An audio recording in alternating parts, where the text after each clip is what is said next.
기도하겠습니다.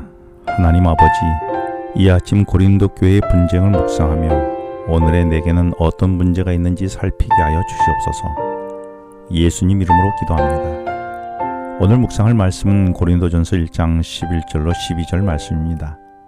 바울은 에베소에 머물며 고린도 교회가 분쟁으로 생긴 문제의 소식을 듣게 됩니다. 그런데 그 소식을 글로에의 지편으로 들었다라고 말합니다. 따라서 바울은 고린도와 소통이 되는 글로에라는 사람을 통해서 고린도 교회에 문제가 있음을 알게 된 것입니다. 그런데 그 문제의 소문이 무엇인지를 12절에서 말하기를 나는 바울에게, 나는 아볼로에게, 나는 게바에게, 나는 그리스도에게 속한 자라 한다는 것입니다. 한마디로 고린도 교인들이 바울파, 아볼로파, 게바파, 그리스도파로 파당이 생겨 나뉘어졌다는 것이죠. 바울파 사람들은 일찌감치 바울이 고린도에 1년 6개월간 머물며 직접 세운 교회였기에 바울이 이 교회의 실질적인 정신적 지주라는 것입니다. 그런데 어떤 사람들은 아볼로파를 내세우며 아볼로파가 있었습니다. 아볼로는 사도행전 18장에서 보면 바울이 고린도를 떠난 이후에 고린도 교회에서 목회한 지도자였습니다. 그런데 아볼로는 알렉산드리아 출신으로 해박한 지식과 능통한 성경 지식이 있어서 성도들로 신앙적 정착을 이루는 데 큰 힘이 되었습니다.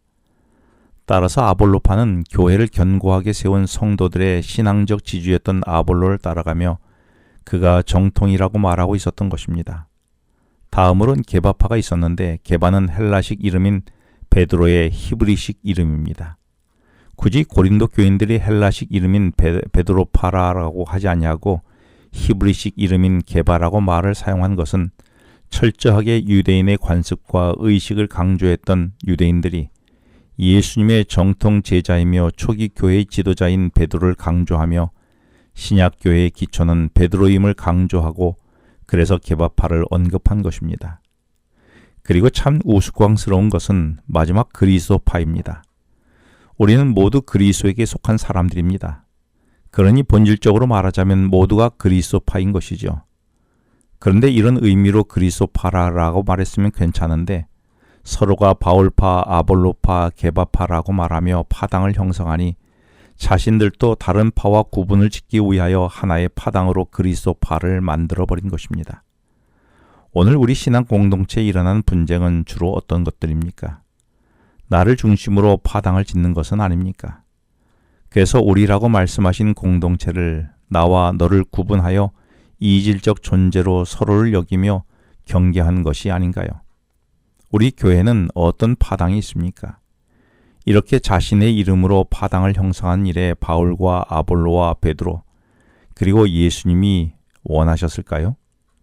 오늘도 여전히 주님의 이름으로 우리는 또 하나의 그룹을 만들고 이웃을 경계하고 있지는 않습니까? 내가 만든 구분선은 파당은 무엇입니까? 물론 내가 신앙적 성숙을 이루는데 내게 더 많이 영향을 미친 사람들이 있을 수 있습니다. 개개인의 영적 수준과 성향에 따라 자신에게 더 맞는 좋은 영향력을 끼치므로 더 좋은 선생이 있을 수 있습니다. 그리고 내가 어떤 선생님에게 배우면 더 잘 배울 것 같은 선생님이 충분히 있을 수 있습니다. 만일 그 정도의 수준이라면 바울은 크게 탓하지 않았을 것입니다. 그런데 문제는 파당을 형성하는 과정에서 주님을 위해서라든가 주님이 중심이 되는 것이 아니라 모두가 나아가 강조되어 있다는 사실입니다. 그래서 자기의 사적 세력을 확장하거나 자신의 개인의 유익을 위해서 지금 파당을 만들고 있다는 것입니다. 그래서 오늘 본문에 파당을 말하며 4번이나 나라고 하는 주어를 사용하고 있습니다. 우리가 아는 대로 헬라어 문법에는 주어를 따로 사용하지 않습니다. 왜냐하면 헬라어 동사 안에는 주어가 포함되어 있기 때문입니다. 그래서 따로 주어를 사용하지 않아도 동사를 통하여 주어를 확인할 수 있지요. 그럼에도 불구하고 파당을 이야기하는 12절은 나라는 주어를 4번이나 반복하여 사용하고 있는 것입니다. 이는 철저히 자신의 세력 확장이나 개인적 유익을 위해서 파당을 만들고 있음을 밝혀주고 있는 것이죠. 그런데 오늘 본문과 대조되는 장면을 빌립보 1장 15절로 18절에서 나타나 있습니다.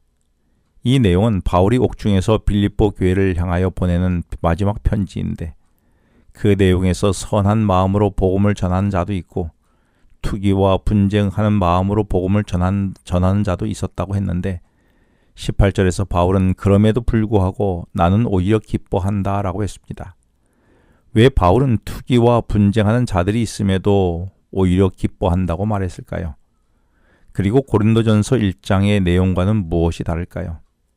고린도 1장은 그들의 중심에 내가 있었지만 빌립보 교회는 그들의 경쟁심과 질투 속에서도 그 중심이 주님을 향하여 있었던 것입니다. 그들의 중심이 주님을 향하여 있는 한 저들이 비록 지금 조금 그릇된 마음을 가졌다 할지라도 회복될 희망이 있었다라고 주님이 역사하는 틈이 있었던 것입니다. 바울은 그것을 믿었기에 빌립보 교인들의 부족한 모습에도 기뻐할 수 있었던 것이죠.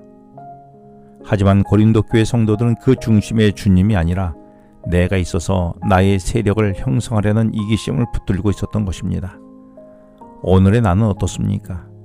내가 하는 일들 속에는 나를 내세우고 나를 드러내려는 이기심은 없습니까? 기도하겠습니다.